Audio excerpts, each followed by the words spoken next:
Fövqəladə Halların yanındakı yeraltı keçid. Yəni 20 nömrəli məktəbə tərəf keçən. Gəlin sizə indi göstərim.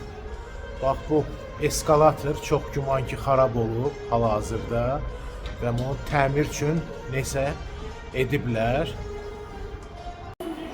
3-4 aydır işləmir, hə? Görürsünüz, yəni sakindir, keçir burada. O da deyir ki, sən demə, heç buranın eskalatoru deyir, 3-4 aydır işləmir. Deyir, bir nəfərdir deyir, aksaqqal kişi də var. Deyir, 5 ildir. 5 ildir deyir, işləmir. 5 ildir, yəni bu eskalator işləmir. Amma indi hal-hazırda bir dənə baxın, görün. Bunu açıb bu vəziyyətdə elə qoyublar burada.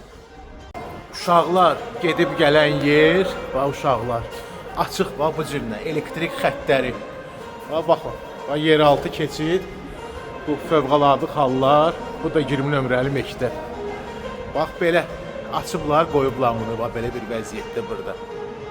Görəsən, hansı idarə baxır bu yeraltı keçidlərə, bu eskalatorların təmirinə? Xahiş edirəm, əgər bilirsinizsə, onları bir dənə taq eləyin, qeyd eləyin, görsünlər bu biabırçılığı gəlib aradan qaldırsınlar.